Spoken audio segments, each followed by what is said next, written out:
नमस्कार। उत्तर प्रदेश के पूर्व मुख्यमंत्री अखिलेश यादव ने एक बयान दिया नई शिक्षक भर्ती और 69,000 भर्ती के संबंध में एक मीडिया हाउस के कॉन्क्लेव में ओपन मंच पर।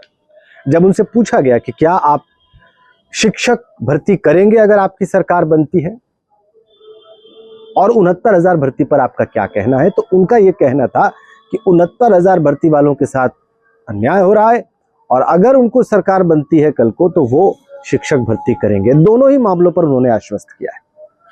मतलब वो ये मन बना के बैठे हैं कि अगर अवसर मिलेगा तो वो इस संबंध में कार्य करेंगे और वो ये भी मानकर बैठे हैं कि शिक्षकों के पद रिक्त हैं, शिक्षकों के पद उत्तर प्रदेश में खाली हैं और इसलिए जब उनकी सरकार बनेगी तो वो उस पर भर्ती करेंगे।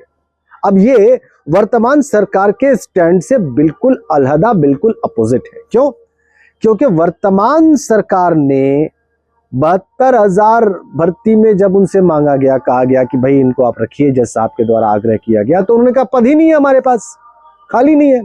और ऐसा ही उत्तर वो 69,000 भर्ती में भी दे सकते हैं, इसकी भरपूर आशंका है, क्योंकि ऐसे उत्तर उन्होंने कई जगहों पर दिए हैं। 72,000 भर्ती उसका एक बड़ा उदाहरण है। तो मुझे इस वीडियो में इसी संदर्भ में बात करनी है कि क्या अखिलेश यादव का यह बयान सरकार पर चुनावी वर्ष में इतना बड़ा राजनीतिक दबाव बनाने में कामयाब होगा कि उसके उत्तर अदालत में भी बदलेंगे और उसका व्यवहार जमीन पर भी बदलेगा।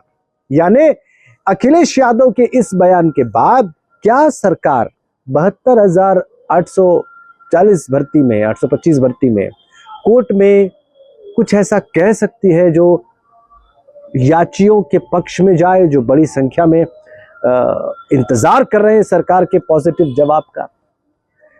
क्या सरकार 69,000 भर्ती के मामले में भी कोर्ट में, सुप्रीम कोर्ट में कुछ ऐसा कह सकती है जिससे कि याची लाभ मिलने का इंतजार कर रहे याचियों को राहत मिल जाए?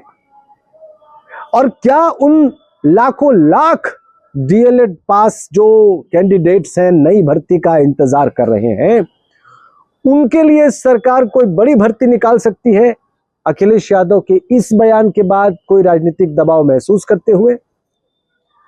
और क्या सरकार 51,000 से ज्यादा भर्तियां जो प्रॉमिस की गई थी सुप्रीम कोर्ट में, उसको मांगने गए याचियों के जवाब में ये कह सकती है कि हां, हम 51,000 जो पद हमने आपको प्रॉमिस किए थे 4 साल पहले, 5 साल पहले, वो अब रिक्तियां निकालने के लिए तैयार हैं? ये 4-5 बातें ऐसी हैं जो अखिलेश यादव के इस बयान से सीधा ताल्लुक रखती हैं, जिसमें वो ये कहते हैं कि अगर उनकी सरकार बनती है तो वो 51,000, क्षमा करें, वो नई शिक्षक भर्ती भी करेंगे और 69,000 भर्ती में आरक्षण को लेकर जो अन्याय हुआ है उसका निराकरण भी करेंगे।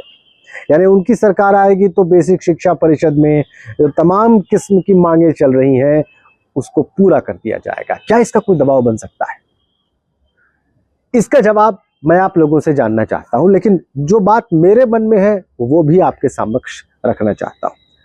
देखिए, अखिलेश यादव पूर्व मुख्यमंत्री हैं, देश में तीसरी सबसे बड़ी पार्टी के राष्ट्रीय अध्यक्ष हैं, उत्तर प्रदेश में दूसरी सबसे बड़ी पार्टी के राष्ट्रीय अध्यक्ष हैं, उनका दल उत्तर प्रदेश विधानसभा में मुख्य विपक्ष है और अगर वो इस प्रकार की बात करते हैं पब्लिक फोरम पर तो एक बड़ा क्लास है वोटर्स का जो बहुत ध्यान से और बहुत गंभीरता से उनकी बात सुनता है। और निश्चित रूप से जो लोग सरकार में हैं वो कतई नहीं चाहेंगे कि अखिलेश यादव की ये बात उन लोगों तक पहुंचे और वो लोग गंभीरता से ले लें जो सरकार से ये मांगे कर रहे हैं, जिनका मैंने आपके सामने अभी वर्णन किया। तो मेरा ऐसा मानना है कि अखिलेश यादव के इन बयानों का सरकार के ऊपर दबाव तो बनेगा और जो जवाब ब्लंट दिए जा रहे हैं कोर्ट में कि नहीं कोई पद नहीं है, नहीं कोई भर्ती नहीं आने वाली, जैसा कि बेसिक शिक्षा मंत्री महोदय ने विधानसभा के एक प्रश्न के उत्तर में बताया,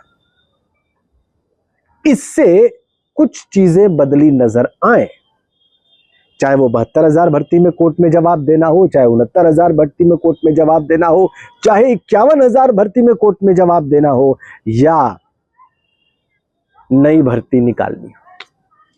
इन तमाम विषयों पर सरकार को पुनर्विचार करना पड़ सकता है अखिलेश यादव की इस मांग के बाद। अब बहुत मुमकिन है कि आप लोगों में से कई लोग ये कहें कि नहीं, सरकार पर तो कोई असर नहीं पड़ेगा। मेरे भी मन का एक हिस्सा कहता है कि जो अब तक हमने देखा है वो तो बड़ा निराशाजनक रहा है, लेकिन चूंकि ये चुनावी वर्ष है इसलिए थोड़ी आशा भी जगती है। और चूंकि पिछली लोकसभा में बीजेपी का प्रदर्शन समाजवादी पार्टी के मुकाबले में कमजोर रहा है और वो उसको सुधारने के लिए कुछ भी करेंगे, इस दृष्टिकोण से भी अखिलेश यादव के इस बयान का लाभ उन लोगों को मिल सकता है जो सरकार से किसी सकारात्मक उत्तर की प्रतीक्षा कर रहे हैं, कोर्ट के भी अंदर और कोर्ट के बाहर भी। अब देखना बहुत दिलचस्प है, क्योंकि कोर्ट की सुनवाइयां बहुत नजदीक हैं, चाहे वो 69,000 की हो, 72,000 की हो, या बाद में 51,000 की डिमांड वाली हो, तो वहां पर तो बहुत साफ हो जाएगा कि सरकार क्या कहने वाली है, क्या कहती है और किस तरीके से कहती है। और चूंकि यूपी टेट की परीक्षा होनी है, तो क्या उससे पहले कोई नई शिक्षक भर्ती की घोषणा हो सकती है इस बयान के बाद, ये भी देखना बहुत दिलचस्प होगा। मेरी निगाह रहेगी, आप अपनी राय जरूर लिखकर बताएं ताकि उन लोगों तक पहुंचे जिन्हें इससे मतलब है और जिन्हें फैसला लेना है। Thank you so much.